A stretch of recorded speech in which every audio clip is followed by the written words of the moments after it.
The light in the barn was thin, a sickly gold that filtered through cracks in the walls, painting long, slanted lines across the dirt floor. Dust floated in the air, like ash suspended mid-fall. Silent and slow. Maggie knelt near the farthest stall, her knees pressed into the packed earth. Her breath caught somewhere between memory and disbelief. Her fingers, calloused and trembling, brushed across something soft. Not not soil. It was cloth. Pink. A child's headband. Half buried near the base of a wooden beam, faded from sun and time. The cartoon face of a cat still visible on the fabric, just barely. She stared at it, unmoving. Fiona had one like that, but hers had been white. A birthday gift, worn every day for a week until it vanished. Just like Fiona herself. That was 10 years ago. The moment stretched around her like a noose, quiet, suffocating, filled with too much space and not enough air. Behind her, the pigs stirred. Indifferent. Outside, the wind stirred the rusted tin, siding with a hollow, metallic groan. Maggie didn't pick the headband up. Not yet. She just stared. As if touching it would make the past real again. As if the dirt might open its mouth and tell her what it had been holding all these years. Some things go missing. Some are taken. And some are hidden exactly where you'd never think to look. This is where the story begins. With a mother, a barn, and a pink headband that shouldn't have been there. The morning sun lay heavy across the Nebraska farmland, thick with heat and the slow hum of summer insects. Dust clung to the windows like old breath. Inside the Landry farmhouse, the air was still the kind of stillness that comes not from peace, but from too many years of quiet pain. Maggie moved through the mudroom with practiced rhythm, brushing dirt from her boots before placing them on the lower shelf. She didn't mean to notice what was behind them. She hadn't planned to look. But something caught her eye. A shape, small, familiar, tucked back against the wall, half swallowed by shadow, was a pair of children's cowboy boots. Tiny, brown, faded. Her heart paused, not stopped. Just skipped. As if bracing. She knelt slowly, reaching out with fingers that suddenly didn't feel like her own. The leather was soft from age, but still held its shape. Worn thin at the toe, from where Fiona used to drag her feet when she walked. They were her daughter's boots. The one she wore the day she disappeared. For a moment, Maggie forgot the present entirely. She could almost see Fiona running across the yard barefoot, the boots clutched in her hands. Hear the sound of her laughter echoing between the rows of corn. That laugh hadn't lived in this house for 10 years. She pressed the boots to her chest, not caring about the dust, and whispered the same words she always did when the pain cracked open again. I'm still looking. Baby, I never stopped. That afternoon, she loaded hay into the old farm truck. Deliveries were due across 3 properties. One of them, the Becker farm. The tension between the families ran long and bitter, grown from disputes over land boundaries and water access, hardened by time into something that felt more like resentment than memory. Clay Becker hadn't spoken more than 5 words to her in years. Still, she delivered. Because that's what you did when you needed to eat. As she pulled into the Becker driveway, the sun pressed against her like a weight. Clay was already outside. His arms crossed, face locked into its usual scowl. The air between them felt like it could splinter.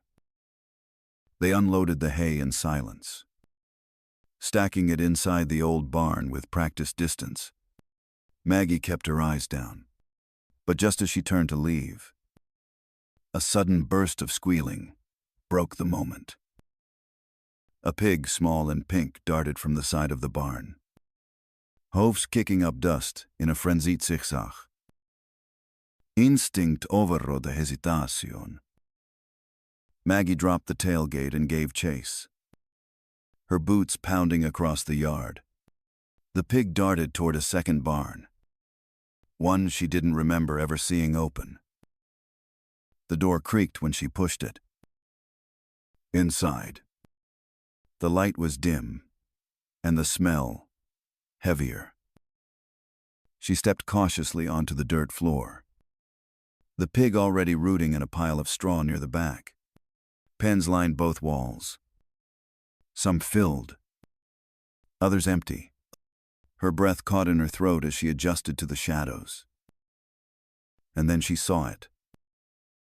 Near one of the empty pens, half buried in the dirt, a strip of pink fabric. Maggie moved closer, her heart climbing into her throat. She knelt, brushed away the soil, and uncovered a child's headband. Hello Kitty. Pink. Her hand trembled as she picked it up. It wasn't Fiona's. Hers had been white, a gift from her mother. But still, the shape was the same. The size. And it didn't belong here. Clay didn't have children. No visitors. No reason. She held the headband in her palm like it was a confession from the earth itself. Behind her, a voice broke through the silence. What the hell are you doing in here? She turned fast. Startled, Clay stood in the doorway. His face twisted not with confusion, but with something closer to fury. Maggie rose slowly. One of your pigs got out, she said carefully. I followed it in here. Clay stepped forward, fists tight at his sides. That doesn't mean you get to go snooping through my things. You need to leave. Now. His eyes flicked to the headband, then quickly away. She held it up, her voice gentle. Clay, whose is this? He froze, just for a second, but it was enough. I said, get out. He barked. Maggie set the pig down gently and backed toward the door, the headband still clutched in her hand. She left without another word. But as she drove away, dust curling behind her, the headband resting on the passenger seat, a feeling settled over her, heavy and sharp. Something wasn't right. And from somewhere behind that silence came a sound she hadn't heard in 10 years. A mother's instinct. Waking up again. The wind that night was colder than it should have been. It cut through the rows of corn like a whisper. Stirring the edges of memory Maggie had spent 10 years trying to silence. She sat behind the wheel, headlights off, parked just out of sight of the Becker farmhouse. The pink headband sat on the dash, catching what little moonlight filtered through the windshield. Its fabric looked innocent, but it felt wrong, like something pretending not to be evidence. Hunk sat beside her, silent, staring toward the house. You still sure? He asked quietly. Maggie nodded. Something's off. Hank, I could feel it. He didn't question her. Not after everything. Not after the way she'd crumpled in the kitchen that afternoon. Boots in one hand. The headband in the other. He squeezed her knee. It'll distract him. You check the barn. They moved, like they were stealing something from time itself, slow. Deliberate. Every footstep measured. Hank walked up the drive. Calm and casual. Just another tired neighbor, stopping by to talk invoices and bales. Maggie stayed low, slipping through the tall grass toward the side of the barn. The one Clay didn't use for hay. The one that had stayed locked for years. Until earlier today. The latch was loose. She slipped inside.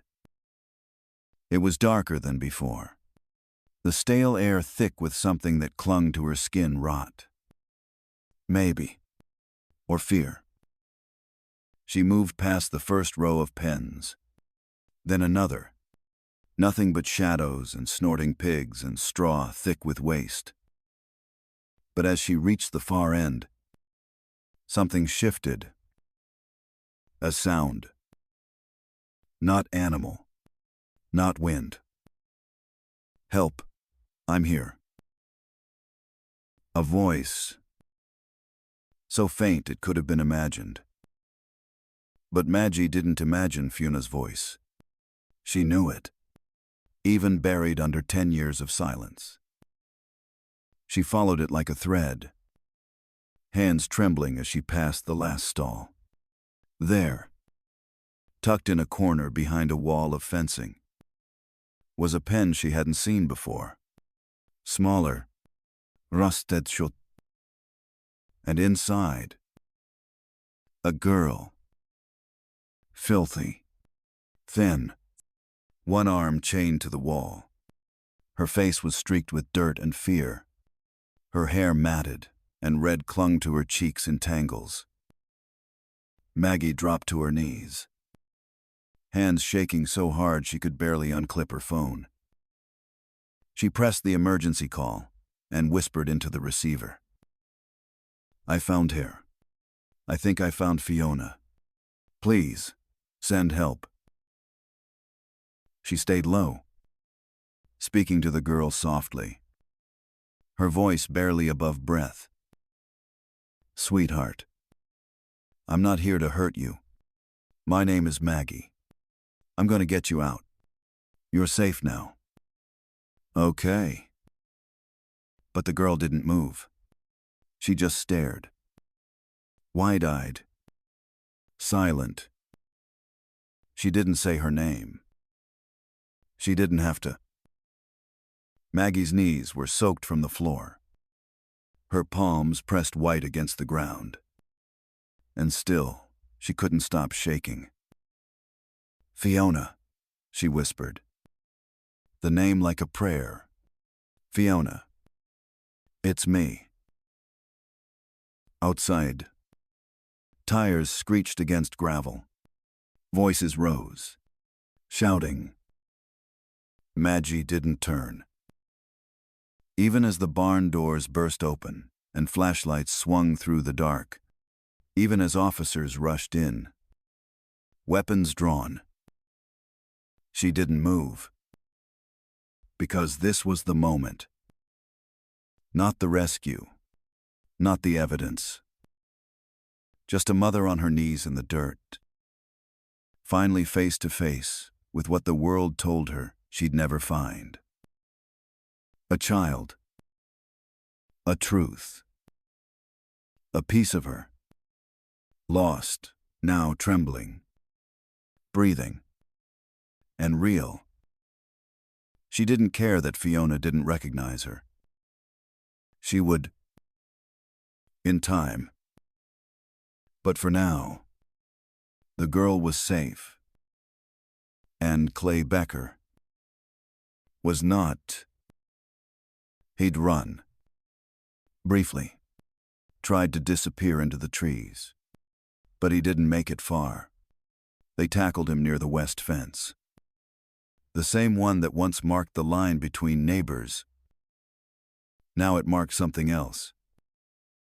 A beginning. The girl was carried from the barn wrapped in a blanket. Her body limp but alive. Maggie followed behind. Dirt on her knees. Blood on her palms from where she'd gripped the cage. She didn't stop to look at Clay as they passed.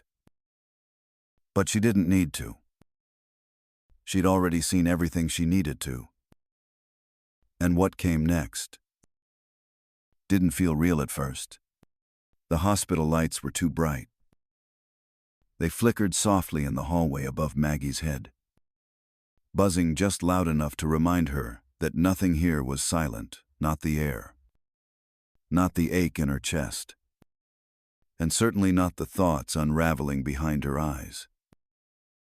She stood behind the glass, motionless, her arms folded tightly across her chest, as if holding herself together by force. Fiona lay in the bed beyond the window. Alive, but hollow. Thin arms, bandaged, IV line trailing from her wrist. Skin too pale, too fragile. Her red hair had been washed, but it clung to her neck like a secret. She didn't move much. Her eyes stayed fixed to a corner of the room, avoiding the nurses, the soft voices, the flicker of a world she didn't seem to trust. Hank stood beside Maggie, his hand resting on the window pane. His voice, when it came, was more breath than sound. "She's really here." Maggie nodded once. Slow. Her own voice cracked beneath the weight of it. But what if? What if she doesn't remember us? The question lingered, sharp and aching. Fiona hadn't spoken her name, hadn't reached for them. When the paramedics asked her age, she didn't answer. She only blinked slowly, like she was trying to decide if the world in front of her was real or just another lie.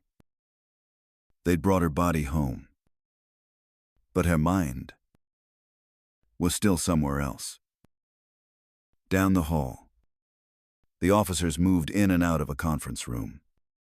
Voix clipped, words sharp. Clay Becker had been arrested. He hadn't asked for a lawyer. He'd just started talking. What they learned was worse than anything they imagined. It wasn't an accident. It wasn't a moment of madness. It was revenge. Clay had seen Fiona wandering at the edge of the cornfield 10 years ago. She was crying, lost, scared. He could have helped, could have walked her home. But he didn't. Instead, he led her away. Because, as he told the detectives, Maggie's family deserved to lose something. The old land feud fence lines, irrigation rights, court dates, and contempt. It had festered in him for years. And when he saw Fiona that day, all alone, he didn't see a child. He saw an opportunity. "I didn't plan to keep her," Clay had said, voice flat, just long enough for them to feel it, to suffer. But time passed, and instead of ending it, he made it worse. He moved Fiona to a second barn, told her parents had left, that they didn't want her, that she was trouble. He changed her name, told her stories about herself that weren't true, rewarded silence, punished questions. And eventually, she stopped asking. The worst part wasn't what he did. It was what he undid. He unstitched her sense of self, thread by thread. There was a moment, the detective said, where Clay admitted he considered ending all of it. But something stopped him. Maybe it was guilt. Maybe it was cowardice. Maybe it was control. Instead, he built a world where Fiona didn't exist outside his walls. She became quiet, small, a girl in a cage who forgot how to speak her own name. Back in the hallway, Maggie pressed her forehead to the glass. Fiona stirred in the bed, shifted beneath the blanket. Her eyes flicked toward the window just for a second. And Maggie held her breath. But the girl didn't see her. Not yet. She looked through her. And that somehow hurt more than if she hadn't looked at all. The story had always been about finding Fiona. But what came next was about helping her find herself again. And that story was only just beginning. The first word came on the third day. It was whispered, barely formed, and spoken not to Maggie, but into the corner of the hospital room to no one. Or maybe to someone Fiona remembered from before. "Dog," she said. Maggie looked up from her chair, heart-stopping, mid-beat. She leaned forward, careful not to startle her. "You had one," she said softly. "His name was Toby. You used to feed him your breakfast when you thought I wasn't watching." Fiona didn't answer, but her eyes shifted toward the window. And for a moment, Maggie saw something behind them, something moving. Later that afternoon, Fiona asked for toast. It came in pieces, a broken kind of unfolding. Words with long pauses in between. A memory of a warm kitchen. A smell like cinnamon. Laughter, not the sound, but the feeling. And then, on the fifth day, he said it was my fault. Maggie sat still. She didn't speak. Didn't breathe. Just listened. Fiona's fingers twisted into the blanket, her voice shaking. He said, "You didn't want me anymore. That you gave me away. Because I was bad." Maggie moved slowly, crossing the room and kneeling beside her bed. "That's not true," she whispered. "I waited for you," Fiona said. "I waited a long time. But you didn't come." "I didn't know where you were," Maggie said. "If I had known, I would have torn the world apart to get to you." Fiona looked down, her voice smaller than ever. "What did I do wrong?" Maggie couldn't stop the tears this time. She reached up and cupped Fiona's cheek with a hand that had aged a decade in grief. "You did nothing wrong," she said. "Nothing. And we never stopped looking." That night, Fiona asked to sleep with the light on.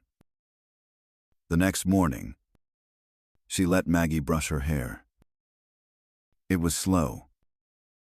And some days, it felt like walking backward. But it was something. When the hospital released her, Fiona was placed into a nearby recovery home, quiet, safe, with trauma counselors and a garden she could sit in when the voices in her head got too loud. Maggie and Hank moved into temporary housing 2 streets away. Close, but not too close. Present. Be patient. Fiona needed space to learn who she was again, and to believe in things like safety, and love, and coming home. The case against Clay Becker moved forward. Slow. Careful. But there was no question about the outcome. The evidence was overwhelming. The confession was clear. He would never be free again. The detective, the same one who'd stood in their kitchen 10 years ago with a grim face and empty hands, looked at them now with something different in his eyes. Most stories like this don't end the way yours did. He said, "We don't always find them. But this time, we did." And Maggie nodded. Her voice quiet. "But it's not the end," she said. "Not for her." That night, Fiona opened the door when Maggie knocked. She didn't speak, just looked at her. And for the first time, her eyes didn't drift past. They met her mother's, held them, and that was enough. For now. Because sometimes, the road back isn't straight. It winds, and slips, and disappears into the dark. But when you walk it together, you don't have to be whole to begin again. The room is quiet now. Just the steady rhythm of breath, and the slow rise and fall of a chest once thought lost. Fiona sleeps beneath a pale hospital sheet, and Maggie stays beside her not to watch, not to wait, but simply to be near. Her fingers trace the soft curve of a hand too small for the time that passed, yet still hers. She doesn't know what her daughter remembers, but she knows what she won't forget. The boots in the attic, the voice in the dark, the sound of a headband snapping beneath the dirt. Sometimes, the worst things don't hide in shadows. They build fences, smile at the market, wave from across the field. And sometimes, hope survives not in miracles, but in mothers who refuse to let go. If this story stayed with you, let us know below. Subscribe for the next piece of the truth when it surfaces. Like, share, and tell us how it made you feel. We're listening, always.